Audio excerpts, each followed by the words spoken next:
It's great to be here at the Bay Area Book Festival, and we are here to talk about an amazing, terrific new book, Hiding in Plain Sight, The Pursuit of War Criminals from Nuremberg to the War on Terror. The book tells the story of the global effort to apprehend the world's most wanted fugitives, beginning with the flight of tens of thousands of Nazi war criminals and their collaborators after World War II. The book moves on to the question of justice following the recent Balkan wars and the Rwandan genocide, and ends with the establishment of the International Criminal Court, the ICC, and significantly and importantly, at the end, also America's very different approach to justice after the 9/11 terrorist attacks. It's a story fraught with broken promises, backroom politics, ethical dilemmas, and daring escapades, and I would add, state-sanctioned murder, all in the name of justice and human rights. It is a pleasure to see all of you again. I'm going to introduce, starting to my left, Victor Peskin is an assistant professor at Arizona State University's School of Global Studies. His research and teaching interests lie at the intersection of international relations, comparative politics, and human rights. Victor has spent a lot of time looking at various tribunals. He's also the author of International Justice in Rwanda and the Balkans, Virtual Trials and the Struggle for State Cooperation. Welcome, Victor. Thanks. Alexa Koenig is the executive director of the Human Rights Center at UC Berkeley and a lecturer in residence at UC Berkeley School of Law. Prior to her appointment at Berkeley Law, Alexa served as program manager of the Witness to Guantanamo project, and we'll be hearing a little bit about Guantanamo. She is currently a member of the Technology Advisory Board of the Office of the Prosecutor at the International Criminal Court, and is often called upon to speak about the role of emerging technologies in human rights practice. And Eric Stover on the end is faculty director of the Human Rights Center and adjunct professor of law and public health at UC Berkeley. During the wars in Croatia and Bosnia, Eric served on several medical legal investigations for the International Criminal Tribunal for the former Yugoslavia. And earlier than that, in the 1990s, he conducted the first research on social and medical consequences of landmines in Cambodia and other post-war countries. His research helped launch the international campaign to ban landmines, which received the Nobel Prize in 1997. Eric has written a number of books. The most recent before this one looks at witnesses. It's called The Witnesses, War Crimes, and Promise of Justice in The Hague. So it's great to have you here. I want to start out with just one of the great things about this book is how these different eras in history, these different tribunals, these different strategies and efforts to capture, apprehend war criminals are connected thematically. And I think that's one of the really effective things of the book. I want to ask you how you developed the concept for the book and perhaps how it aligns with the mission of the Human Rights Center. That's mine. Okay. You're going to see this quite a bit. We're going to keep handing off one to another. Well, the Human Rights Center has been here at UC Berkeley for 20 years now, and our focus has been on using science, medical, forensic sciences in particular, now technology, new technology advances, to investigate war crimes around the world. And also to make sure that when these investigations take place and when programs are put in place in post-war societies, that there's care for the victims who suffer. So for example, victims who are asked to go and testify at an international tribunal, are they given proper protections? Are they given proper psychosocial services and so on? So we focus on people, and we do empirical research. We have done, in northern Uganda, where the Lord's Resistance Army has been operating for years, we did 3 country surveys to find out what people thought about justice, and also helped set up a girls' academy there for young women who came out from the Lord's Resistance Army who had been sex slaves to the commanders and had children, and they weren't able to get education, so we helped establish a special school there. So the way it ties to the book is most of the center is focusing on victims and and investigations. But what also became clear is ever since the establishment of the modern tribunals, which would be in 1993 with the Yugoslavia Tribunal, We were fascinated with this question of, these war crime suspects are often on the run for 14, 15 years without being arrested, although all countries in the world are supposed to arrest them. One example would be Omar al-Bashir, who was indicted in 2009 by the International Criminal Court, and he has now traveled made 77 trips to some 22 countries around the world. And many of those countries, because they're members of the International Court, should have arrested him. So our question is, what's going on here? So the lens, and I'll sort of close with that, the lens that we used was to try and understand the flight and pursuit of war crime suspects through an operational lens. So that means, how do you actually go after them? How do you detain them? How do you transfer them to a court? Secondly, we wanted to find out the legal. So what's the legal framework in which these courts operate? And thirdly, and probably the most important, is what are the politics of this whole pursuit of war crime suspects? And the theme that really comes out of the book is that you see that that political leaders and states sort of ebb and flow. Sometimes they'll pursue war crime suspects, but then when it doesn't really fit with their security or political needs, they'll pull back. You call it the vicissitudes of political will. That's right. Yeah. I want to get into that a little bit more. In terms of the concept of the book, there are lots of books about Nuremberg. There have been some books about the tribunals created in the 90s for events in Yugoslavia and Rwanda. There have been books about the war on terror. Mm-hmm. You put all of those things in the same book, connecting them, even though it's certainly not a straight line. Mm-hmm. Talk a little bit about the thought process behind including the war on terror, mm-hmm. which is obviously a very different approach to justice than Nuremberg. So really there were two reasons that I can think of, and I'm sure my co-authors will have other reasons as well, to include the United States in the post-war on terror era.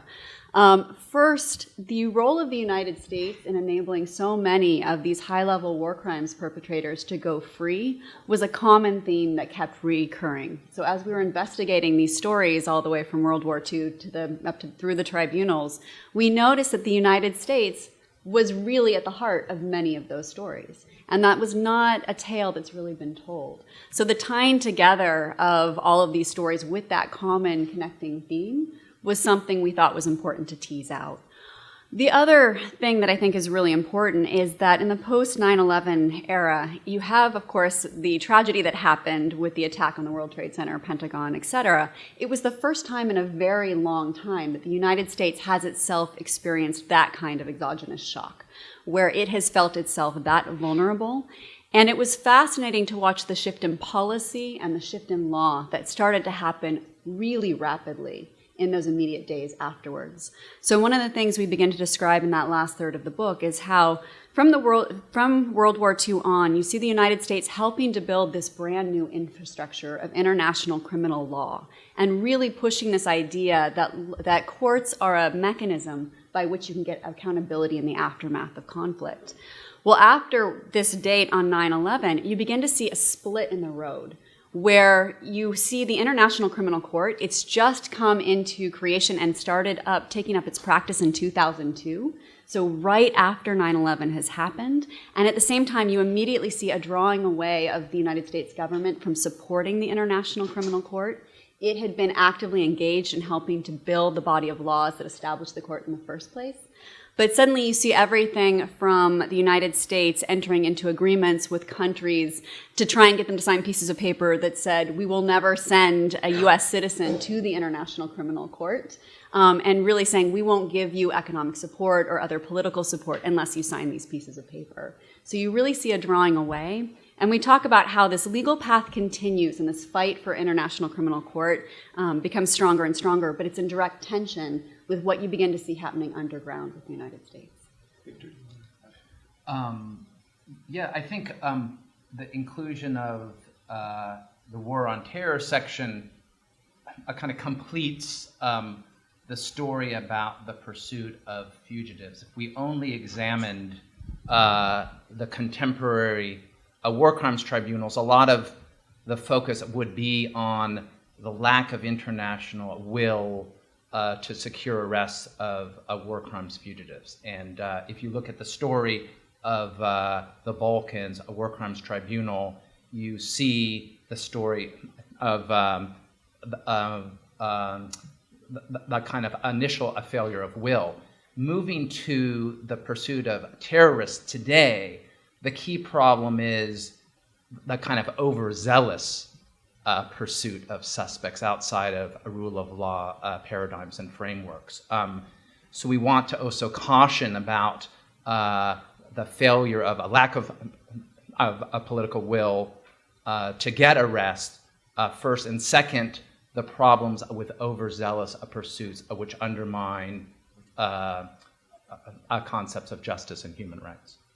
So, Alexa, you mentioned this tension, and I mean, you see it in the early chapters on Nuremberg. I mean, on the one hand, we read the amazing rhetoric of Robert Jackson, yes, the chief prosecutor, and then we read about Nazi scientists being protected, their past being covered up and being brought to the U.S. and other countries.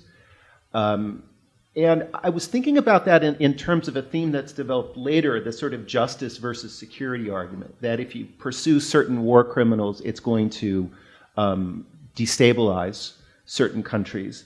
There's also I'm wondering whether that also connects with Nuremberg and justice versus security, this idea that, well, the Nazi scientists, they may be bad, but they're going to help us counter the Soviets. And we see these calculations again and again in the book, whether it's security or stability. Talk a little bit about that first in the context of Nuremberg, because, I mean, it is, to read again some of these accounts of what the extent the United States went to protect these Nazis who were involved in horrific atrocities. It's once again shocking to read that. So I'll begin. So I think with Nuremberg and Tokyo, first of all, to be clear, the principles of international criminal law that came out of Nuremberg and Tokyo were extremely important. And I mean, it really ushered in an era of international justice, which during the Cold War got put in the deep freeze, but came back out again in the 1980s with courts established, first of all in Argentina and other countries. So let's be clear, and it was extremely important. But there was an element of selective justice, and you can call it victor's justice or selective justice at Nuremberg itself. One is there was a lot of debate as to whether there'd be the charge of genocide, but the prosecutors, Allied prosecutors in the United States, pulled back on that, because if you're bringing charges of genocide, which was just at that point being defined, and genocide was really defined as destroying in whole or part a particular group, then what would we do about the Native American, destruction of Native Americans in the United States? Or what would we do about slavery? And so those charges, that particular charge was not included. Secondly, both at Tokyo and Nuremberg, there was selective indictment, or cases. The bombings of Dresden, the fire bombings by the British and Americans was not included because they didn't want the defense to be argued against or bring those cases up. Of course, the Tokyo Tribunal, it's very clear, Nagasaki and Hiroshima, where some 300,000 people were killed. There was also cases in which there was a particular defendant that the Americans, who was an expert on germ warfare, who we wanted to get that information so the Russians wouldn't get it. So a deal was made so he wouldn't be brought to justice. So that's to say there's this sort of little line of sort of hypocrisy at times that runs through this long story. And I think just to loop back to the 9/11 argument, I think if everyone here were to think back to September of 2001 and to think, well, what happened that we didn't know was that on the 17th of September, President Bush had a secret directive called Operation Greystone, in which he authorized the CIA and the military and the FBI to work together to set up black sites around the world, and that detainees who were believed to be terrorist suspects would be taken to those sites. And the whole question was, well, how far can we interrogate them? Because the information, we were afraid another attack was going to happen. It's in their mind, so we need some means of rough interrogation. So all of a sudden we're seeing a distortion of international law, which with many statutes and treaties against the use of torture. So this is kind of the theme, at least with the United States, that we keep looking at. Yes. The conflict between peace and justice, some people speak in terms of a conflict between the interests of peace and the interests of justice, is a major part of our book. We're interested in the politics and the success and failure of pursuits of fugitives. And oftentimes, a diplomat say privately that we want to put pressure on a certain state to hand over a Serbian fugitive, a Sudanese fugitive, but it's not the right time because doing so could undermine a pursuit of a ceasefire, a peace treaty, or something like that.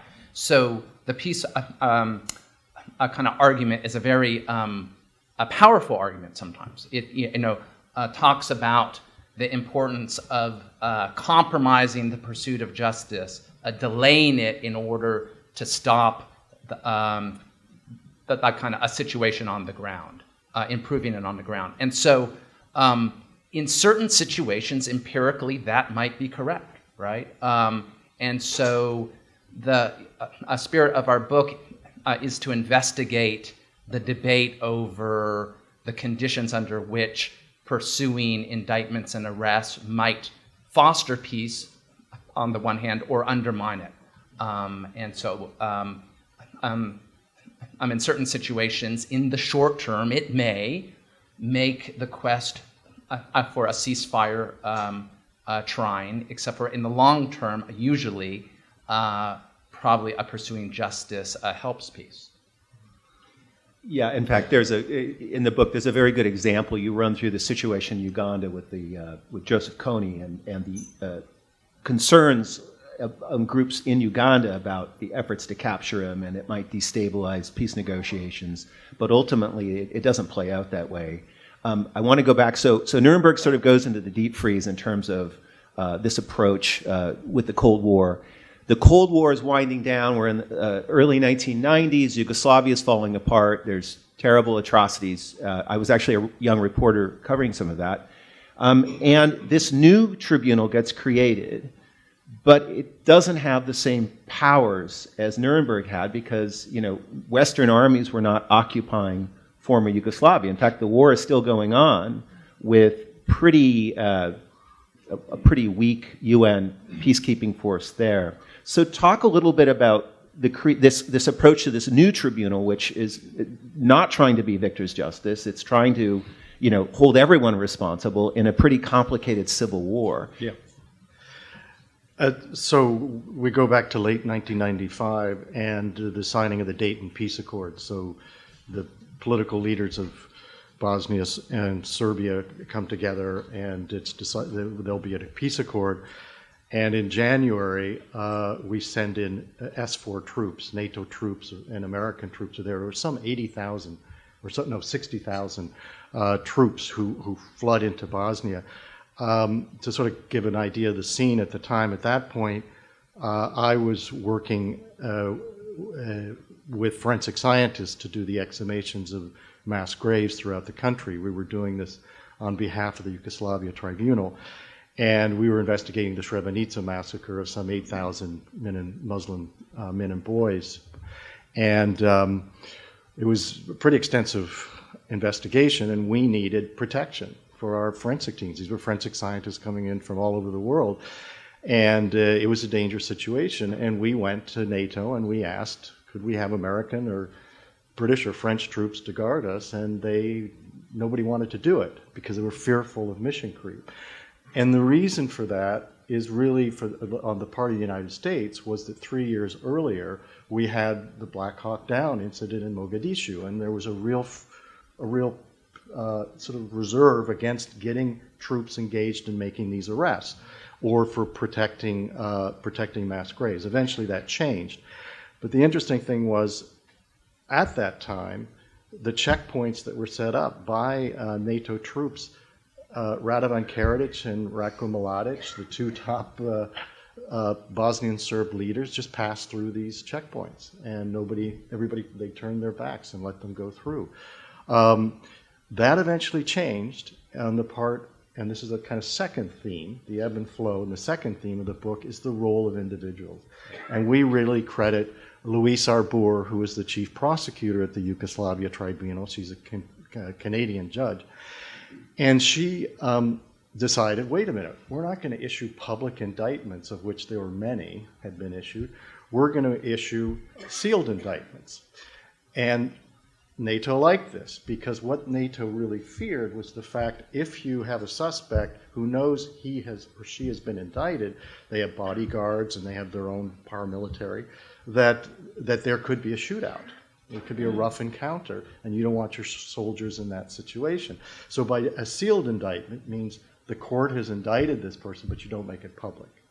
And the minute that happened, NATO sort of realized we weren't going to have World War III in Bosnia, and they started making arrests. And over the next 5 or 6 years, 6 special forces from 6 countries came into Bosnia to help with the whole arrest operation.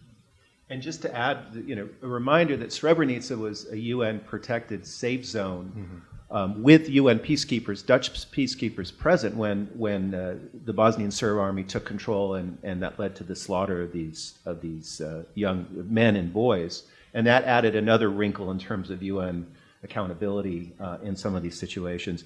Another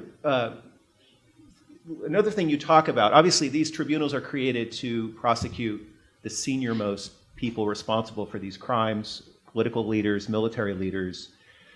You also write about the challenges, just from an investigative standpoint, to nail someone who maybe was the president or prime minister but didn't directly order atrocities. And that was certainly a challenge, among others, that the Yugoslav tribunal faced. Talk a little bit about that, and talk about the complexity of some of these cases under this idea of joint criminal enterprise, because it really did lead to some of these trials that went on and on and on, years and years and years.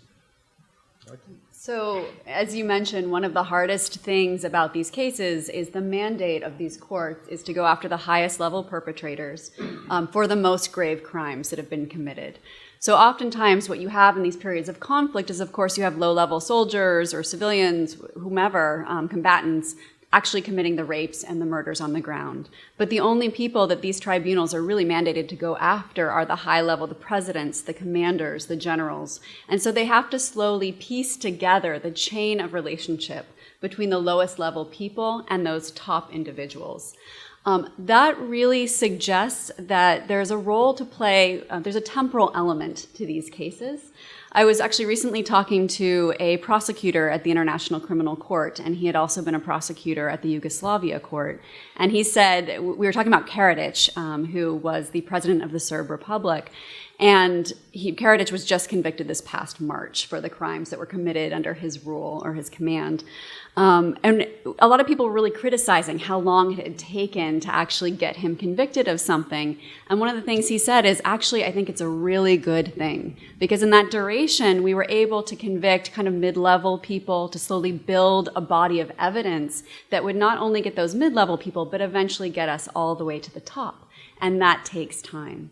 I think something that we're seeing today is we suddenly have new tools to do that, and I'm going to be fascinated to see how that plays out at the International Criminal Court today. One of the greatest tools we have at this moment is, our cell phones and digital media, social media, and the traces that leaves between relationships among people. You're increasingly seeing courts try and increase their capacity, and the light bulb going off that, oh my goodness, Twitter feeds can actually provide a great amount of information about who's talking with whom about what. Facebook is actually increasingly being used to go after some of these guys because you can also build those social networks.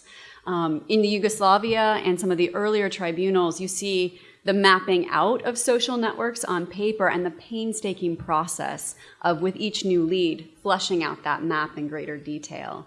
And today, a lot of those maps are already built, which hopefully we'll find that this becomes more expedient. Victor, do you want to add anything to that? Not on that. I just want to go back to the issue of enforcement powers, if I could. Right.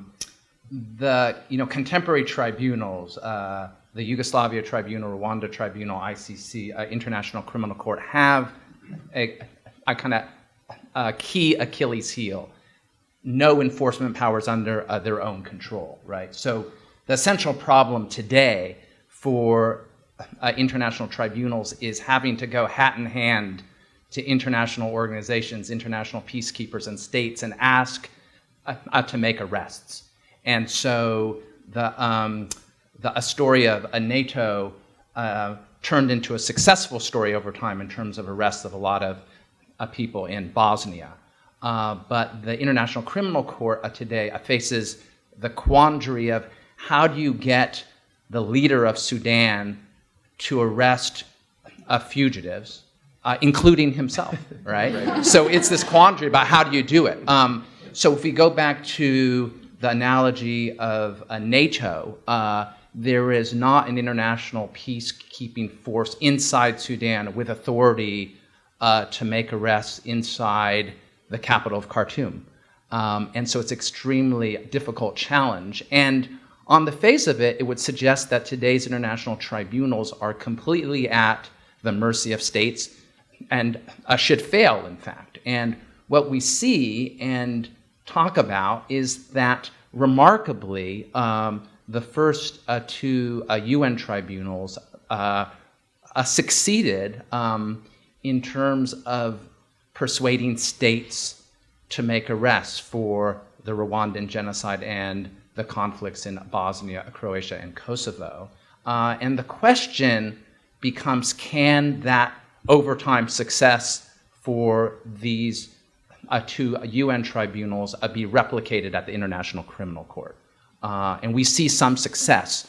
But success is also problematic sometimes as well, because it becomes at times a question of prosecutorial discretion in terms of who to focus on for investigation and indictments. So a chief prosecutor who lacks enforcement powers has an imperative to be successful, to have cases to try, suspects in custody. And that can create an imperative to go after a low-hanging fruit, so to speak, right?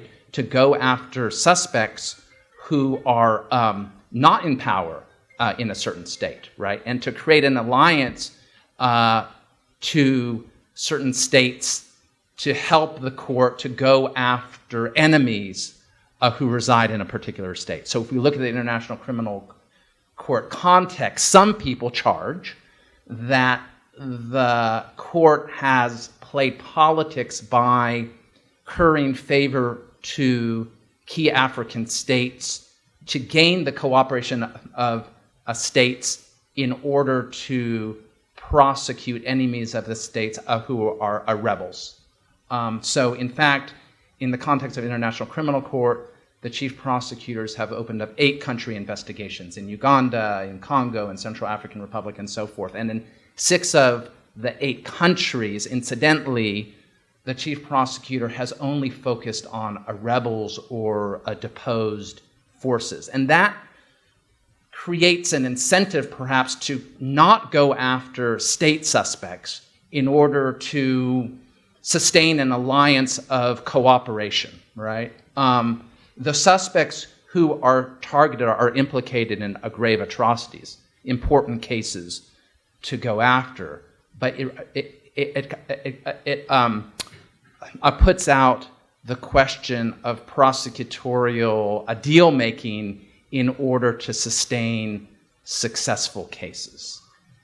Let me just follow on that and ask any of you a question regarding the tribunal that was created for Rwanda. So we had 2 international tribunals created in the early 90s, as Eric mentioned, one for former Yugoslavia, the other for Rwanda following the genocide. It seems in reading your book that one of the bigger failures you point out is the failure of the Rwanda tribunal to go after perpetrators of violence from the RPF. That's the Tutsi army that took over Rwanda and whose commander is Paul Kagame. Talk about deals. I mean, there really seem to have been a lot. Talk just a little bit about that. And Victor. The comments I had about the International Criminal Court kind of come from the pivotal story of the Rwandan Patriotic Front Tutsi rebel army that stopped the 1994 genocide, right? So if we return to April 1994, the United Nations had a small peacekeeping force, and the UN on April 21st, I believe, withdrew almost all of its peacekeepers and abandoned Tutsis to Hutu extremists, and we had a terrible genocide. They were removed when the genocide was going on. Exactly. They knew what was going on, and they came out. Exactly. Right. And so the amount of post-genocide shame and guilt on the part of the international community, the United Nations, Belgium, so forth, is great, as it should be. The Tutsi RPF won the war inside Rwanda, put an end to the genocide. And that put the RPF in a kind of in a position of unconditional victory.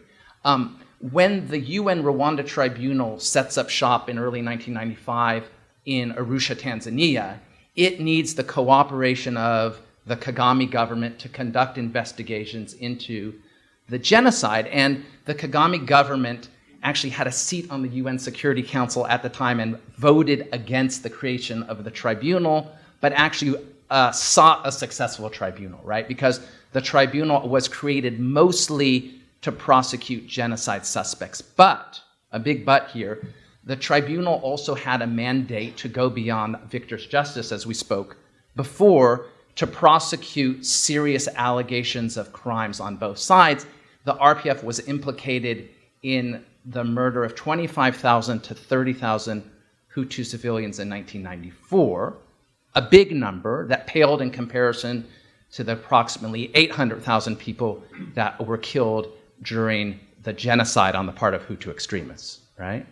So the question became for the chief prosecutor, Carla Del Ponte, the question became, should she pursue RPF suspects who were implicated in non-genocidal atrocities? And her predecessors kind of prevaricated on that question, and she decided to do it because she was also prosecuting all sides in Bosnia, Croatia, and Kosovo as well. And so she fought for an important principle, and we tell the story about how ultimately she dropped her cases, and she didn't issue a single indictment of RPF suspects for war crimes. And it's a highly political story about, she claims that, that she did not have enough evidence in the end because of Kagame's obstruction and the interference of U.S. and British officials. Other people we spoke to said that was true, except for she did have enough evidence to issue indictments, but chose not to do so. Regardless, it raises that question about the really intense pressures put on international chief prosecutors. It's a very hard job. Somewhat ironically is that these international tribunals are supposed to stand above politics. But because of the political imperatives for impunity, sometimes it's very, very hard to do. So in the Rwanda situation, the UN Rwanda Tribunal only prosecuted Hutu suspects to date. Extremely important tribunal, very important, but I think a failure is the failure to issue indictments for very serious crimes on the other side. Non-genocidal crimes, still quite serious. So you, looking at this chronology, so the tribunals in Yugoslavia and Rwanda emerge with the waning of the Cold War, which is good. It really allows this space to develop for these tribunals and for them to see some success. We move on to a new era, which is just as the ICC is getting up and running, we have 9/11 and the war on terror. First, just give a little sketch. We've mentioned the ICC, International Criminal Court. Just give a little sketch about what it is and what its mandate is. Secondly, what did the United States government, the Bush administration, do to ambush or make life difficult for the work of the ICC? So so there's actually been an effort to create an international criminal court at least since the late 1800s. So this is something that has been a recurring theme and a recurring desire of several people who've wanted to see law used as a tool to help deal with conflict in the aftermath of that conflict. In 1998, several members of the global community came together and passed a series of laws that's now known as the Rome Statute that ultimately created the International Criminal Court. The court now has the mandate to try the highest level war crime suspects around the globe for the most grave crimes. And the three crimes under that mandate are genocide, crimes against humanity, and why am I suddenly blanking on war crimes? Of course, war crimes. There's a fourth crime that may come into creation in 2017 called the crime of aggression, which basically attempts to criminalize what's known as an aggressive war. So one country invading another country with reasons that fall outside of self-defense. And that's become a very controversial topic. So it has this mandate to try these crimes. They need to get enough countries to basically become not only signatories to the Rome Statute, but to ratify the Rome Statute, which means their governments approve and they ultimately domesticate the rules and the laws in their home countries. That milestone is hit in 2002. So in the meantime, as the group that's really promulgating this international court is trying to get enough countries to buy in, we of course have 9/11 happen in September 2001. We have the court come into creation in the very immediate aftermath of that tragedy.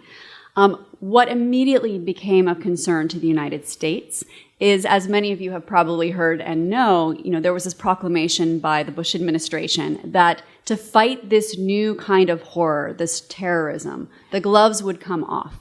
And all potential means for addressing terrorism would be at the disposal of the various entities that are charged with addressing terrorist crimes across the globe. There was a decision that had to be made in those early days about how terrorism would be approached from a legal perspective. Would terrorism be seen as a crime, which means that any terrorist suspects would be brought into our legal court system as we know it now and tried like we would try any other alleged criminal? Or would it be tried as some kind of war crime, in which case the laws that would control are humanitarian law, the laws of war, and there's different rules of engagement. What the United States ultimately did that created the maximum flexibility, at least in this framework that was being created in those immediate days after 9/11, was to call this the war on terror. And by using that terminology to ultimately mush together the laws related to criminal activity and the laws related to war. And by doing that, to create the maximum flexibility to go under either regime or to create hybrids of those two regimes to create the greatest permissibility. So you see both kind of on the public surface, but also underground, new legal frameworks being developed, new legal argumentation developing that is designed to enable extracting the maximum amount of information by any tool necessary. So, of course, you've probably heard about our program of enhanced interrogation, which many claim to be torture. I think many in the international community certainly say is torture. But you see the Bush administration also, at the same time this legal framework is being developed, beginning to try to figure out how do we create buffers so that no member of the Bush administration will actually ever be brought before the International Criminal Court and held responsible for crimes like torture or other war crimes. So there's a few ways that went about. One, many of you have heard about the legal memos that were crafted that really push the parameters of how torture is defined to try and say that the harsh interrogation practices were not torture. You begin to see what I was mentioning earlier, these agreements that the United States starts giving to other countries who've signed on to the International Criminal Court, where they say, in exchange for giving the financial support we would normally give you or the political support, we want you to sign this piece of paper that says you will never send an American soldier or an American citizen to The Hague for a trial at the International Criminal Court.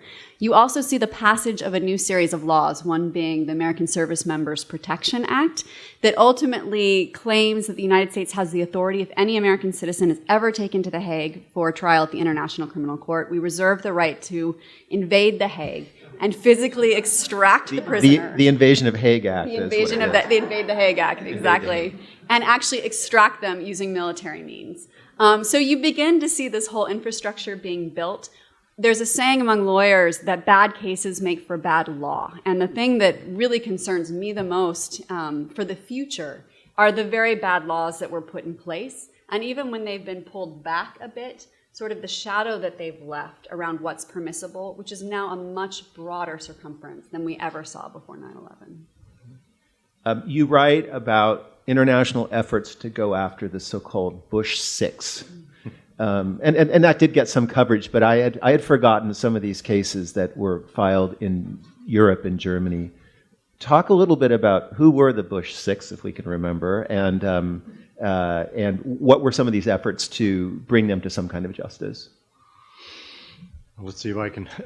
Sorry to put that on you. No, that's fine. The Bush Six was essentially Dick Cheney, David Addington, John Yoo. We're up to three. Rumsfeld. Bush himself, and there's one more. But what we have to understand is after 9/11, what happened was, particularly in Dick Cheney's office, the vice president, was that, and David Addington, who was his legal advisor, was the fact that this group, not normally with President Bush, but they would get together, and they really talked about, out of fear, what are we going to do to respond to another terrorist attack? So the fear was riven throughout the White House. And what they decided is what I mentioned earlier on the 17th of September was the secret directive to set up these black sites where you would capture terrorist suspects and take them to these black sites around the world, or we would transfer them to the custody of countries that would also use harsh interrogation techniques or torture. And at the same time, we suspended in January Common Article 3 of the Geneva Conventions, which eliminated the protections of prisoners of war, which protected our prisoners of war, including my father-in-law, during World War II, who was a prisoner of war. But that got suspended. And so what happened, and this has been well documented, is when you do that, you trickle down through the forces that the guards, the interrogators at the level where they're operating, aren't told, it's okay. You can use some rough techniques here.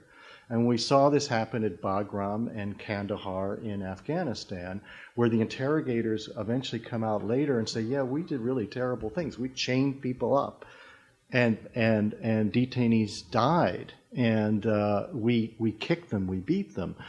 And this shows the importance of why we have international humanitarian law, why we have the Geneva Conventions, to stop that sort of behavior. But when you take it off at the top and you let it trickle down, then you run into problems. And I'll just close on an example of one case, which was the case that took place it was about March of 2002, and it was of Abu Zubaydah, who was captured in Pakistan, one of the first terrorists to be captured. And he's taken to a black site in Bangkok. And in Bangkok, the arrangement was that the FBI would come in with its team, the CIA would come in with its team, and they would begin an interrogation of Zubaydah. FBI gets there first. FBI begins the interrogation as the FBI does it back home, and that is through the rapport building process. That is, you talk to somebody you're interrogating, you say, look, we can do you some favors, and you have a discussion and you try and get information. The reason they do that is because in the United States, if FBI agents pick up somebody and interrogate them, and it's found out that they did torture them, the judges, they'll throw the case out and they'll go after those agents. So you're bound by the law. Well, what happened is FBI goes to Bangkok, to this detention center, or just a black site, and they do their work, and then arrives the CIA team, including 2 psychologists, and they start using harsh interrogation techniques we now know as torture, including waterboarding. The FBI pulls out and says, we're not going to be part of this. CIA continues, but what they're worried about with Zubaydah was, one, that he had been wounded during his apprehension in Pakistan. And secondly, he had a heart condition.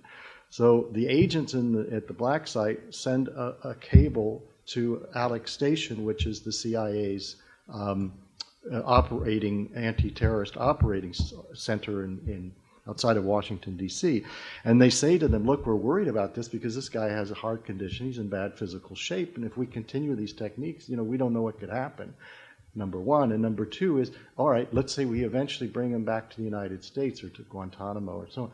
Will he ever go public to talk about this? And some days pass, and back from the Alex Station, their superiors say, don't worry about that. Continue with the interrogation. So here you've unbound by the law. And that's sort of, actually, this is our third theme. And that's what concerns us, that when you see the courts, the tribunals, the prosecutors, that we've set up these international courts, when they are bound by the law, and they, for the most part, follow it. But what we saw in the post-9/11 period was the fact that all of a sudden, by unbinding ourselves from these laws, we started having harsh interrogation techniques. And we're fearful that not happen again. And so we kind of end with that point in the book. I want to get to a couple questions in just a sec. One last question, though. We're talking about the Bush administration. Obviously, some of these techniques have been repudiated by the Obama administration. However, we have a campaign, a program of targeted assassinations through drones. We could talk a long time about that, but is that program essentially based on the same legal rationale as what you were talking about with the ideas formulated by the Bush administration? So in a nutshell, yes. Operation Greystone, which Eric mentioned earlier, also presumed to kind of authorize this new practice of targeting individuals from drone strikes. One of the things that was really a motivating force for that is in the situation in the former Yugoslavia, we had been using drones for surveillance purposes. And at one point in flying over the globe and gathering surveillance intelligence information, Osama bin Laden had been spotted.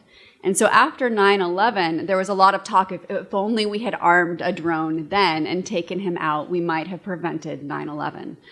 So you see this ratcheting up of technology and the use of technology to think about how we can weaponize these systems and ultimately use them to further our political and military objectives.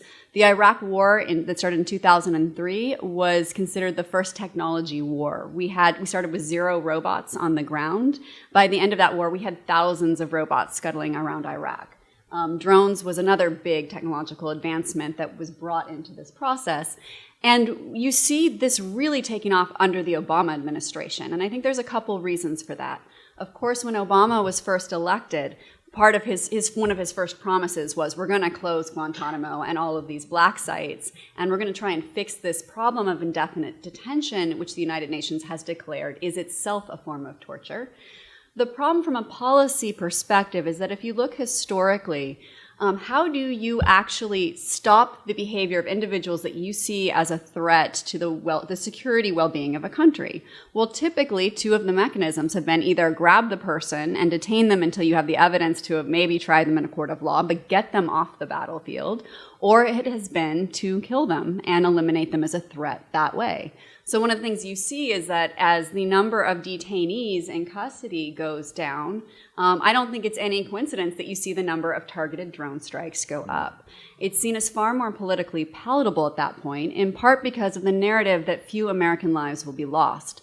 The horrors of Mogadishu, where we lost so many American individuals, and it was such a shock to our country, again, it has been kind of at the center of a lot of the American government's thinking about what tactics to use in fighting the war on terror. And so the narrative goes, in a drone, you do not have an American person who could be shot down. The person is thousands of miles away operating this drone through GPS. And then the narrative has also been that these strikes are so targeted that they're only getting the individual that you see as a threat.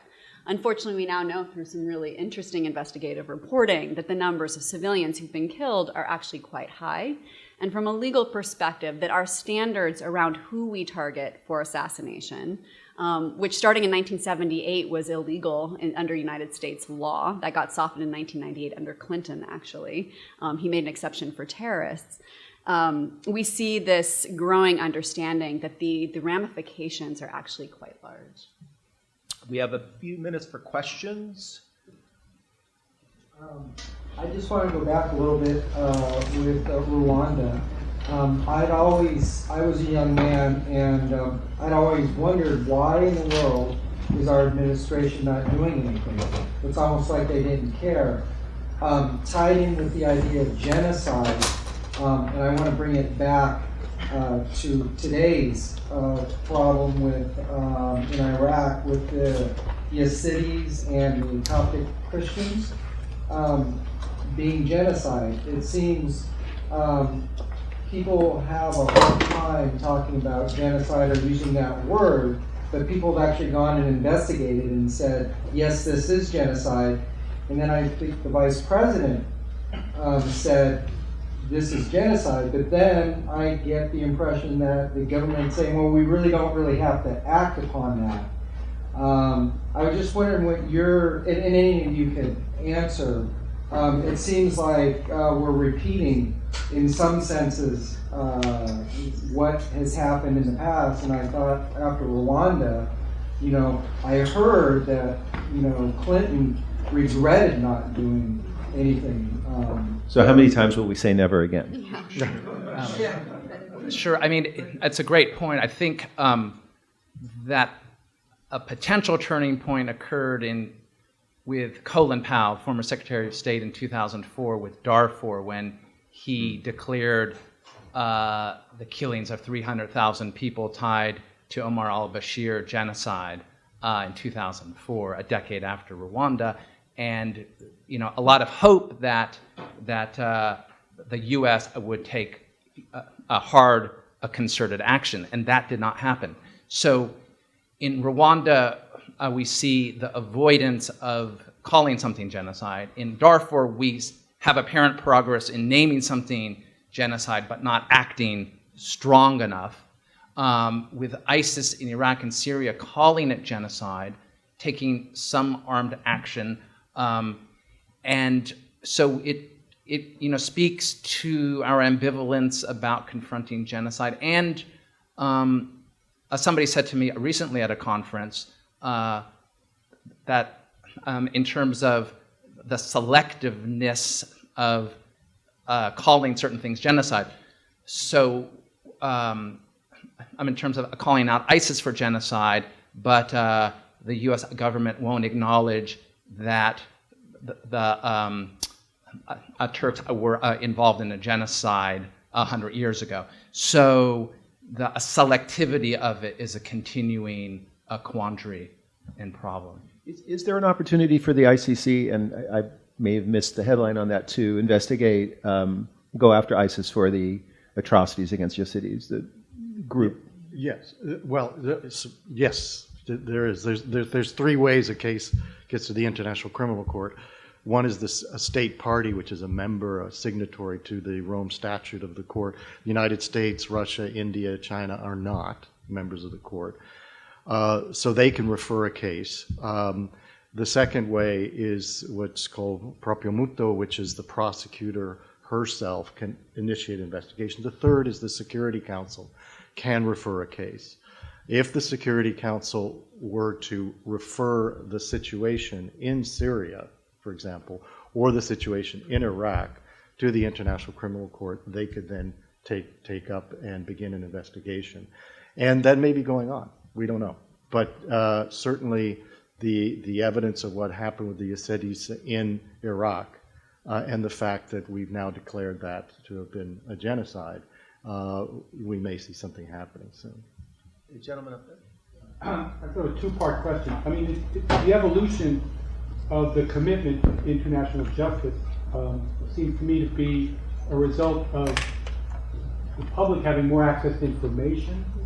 And so going forward, with the situation in the Middle East now, the president of Syria, with all the publicity of what he's done, the interest in Europe, you have these, so many people fleeing. and then what you've been saying about ISIS. So going forward, don't you anticipate a greater commitment in the international community from public pressure for the international tribunals to be more effective? I think it's somewhat of a double-edged sword that we have so much information now flooding people that, I think Syria's maybe different because there's so much attention on it right now that it's sort of drowning out some of the other stories. But there's a saturation level. The other thing to think about with the International Criminal Court is the budget for the court. So a colleague of ours makes the excellent point that the budget for the Office of the Prosecutor at the International Criminal Court is equivalent to the budget for the Berkeley Police. And yet their mandate is the entire globe. So I think the pragmatic realities of how many of these cases they can actually tackle and tackle well is a big, big question. So they need to increase their capacity, and we have to see states ultimately putting their money where their mouth is and funding the court to be able to actually conduct those kinds of investigations that are very sophisticated investigations. Yeah. And I would just add to that, we are at the Human Rights Center, we are working with the Office of the Prosecutor of the International Criminal Court to improve their capacity to use social media, to email exchanges between commanders and their subordinates and so on, and going to Silicon Valley. And actually Alexa is with one of our colleagues is doing a lot of work on that. So we're trying to improve their capacity because the court as well has to do better investigations. It has to really improve on that score. And secondly, the trials are going on too long, and there needs to be a way to increase the amount of time that take place, even though these are leadership crimes and they're often tough to prove from a prosecutor's perspective. Right there in the middle. It seems to me that there's a critical mass issue in the future success of international criminal law, just as public international law on the civil side. And what's been really problematic is that America was the victim of some bad lawyering post 9/11, and it has led to this kind of tragic gap that may be continuing, as Mr. Montgomery pointed out, with the drones, and the failure, I would add, to address what happened during the Bush administration. So what can happen to get us back in the game? Would we have to take action against perhaps members of our own former administrations? Yeah. What would it take for America to be a contributing member to this critical mass? Well, I'll just say quickly back, we did a study at the Human Rights Center 11 or so years ago, before the 2008 election, in which we interviewed 62 former Guantanamo detainees in 9 different countries around the world. They've been released and no charges and gone home. When we finished that study, we waited to the end of the elections because we didn't want it to seem political by giving recommendations. We waited to the end of the elections, and we recommended that a blue ribbon panel be established, which would not be Republican, Democrat, that sort of thing, but a proper blue ribbon panel, which would include military officers, law professors, you name it, but people who could really look and see, should charges be brought against any member of the past administration, and made that recommended, as many others did as well, and was never acted upon. So you're going to have some concerted effort. And the problem is, as time passes, that becomes less and less likely, unfortunately. Although there's no statute of limitations. So. Okay, over here. You mentioned the use of new tools, technology, and being able, in the investigatory process, and being able to trace, make connections, a lot of social media. Does the case in San Bernardino with encryption and the resistance being able, by conflict between protecting the privacy of the user versus the law enforcement prerogative to try to, does that have a chilling effect in being able to use the tools that you talked about? That's a huge question and a great question.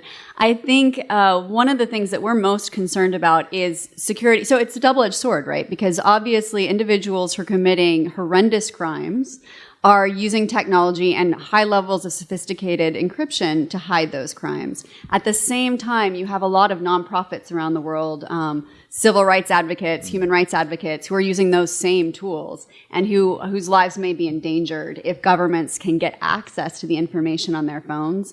I think that generally strong encryption is something that ultimately safeguards most entities. I think as we saw in that particular case, if a government is determined enough to get that information, it will find individuals who can hack into that system and get it for them. Right up straight up. I have two questions. One is, it appears that the post 9/11 American framework of how we're going to deal with terrorism was developed by civilian lawyers. So my first question is, were they subject to the Geneva Convention in their creation of these legal principles? And secondly, have you been able to explore what senior military lawyers thought about these legal doctrines? I'll speak to the military lawyers. Many of the military lawyers were very much opposed to these tactics that were used by the administration. Very prominent. Colin Powell's assistant himself, who had served in Vietnam, came out very strongly. There were a group of military lawyers who wrote letters and so on against it because they had learned that they were working under the Geneva Conventions, and all of a sudden they saw this threat to what the military had to learn to adhere to in its own efforts being unraveled by these secret decrees. I'll let you take this. I think one of the challenges to getting the accountability that was asked about over here, and kind of relates to your question as well, is that these memos were written by the Office of Legal Counsel in the Department of Justice. The thing that's tricky now about prosecuting any member of the Bush administration or Obama administration going forward is that any government official who relies on memos that come out of the Office of Legal Counsel, who acts in accordance with the parameters of that legal memo, ultimately is immune from prosecution. They're protected as if that had been good law, even when it's not. So that's a huge legal hurdle to eventually getting accountability. I think the opportunity, though, is that perhaps because there's such a documented understanding and really protests from high-level individuals that these were illegal memos in a sense, because that if the individual who was writing them knew that these were illegal, I think there's a strong argument to be made that these should have been considered invalid from the first outset. And I think you see that with the retraction of that one especially controversial memo where it was written that torture is only that which rises to the level of organ failure or death. So there is an ability to retract those memos. Now, whether you can still get legal accountability for people who followed them, that's a completely different question. The opportunity comes with time. I think another common theme that we've seen throughout history is that you're eventually able to get individuals, presidents, whatever, when their own power slips, they're no longer the president. The people who've been protecting them politically also are falling from power or arrested themselves. Suddenly there's a vulnerability and an opening. You also see a new generation coming in. You often see a 20 to 30-year lag in accountability. You may get a cluster of accountability in the immediate aftermath of the conflict, but then a 20 to 30-year jump before you see it come up again. And that's when the children of that generation rediscover, I think what Eric calls at one point in the book, the crimes of their fathers, and is outraged all over again. And at that point, there often is this vulnerability that allows for prosecution. I want to end on that hopeful note. So Eric, Alexa, and Victor, thank you. They will be across the street. Thank you.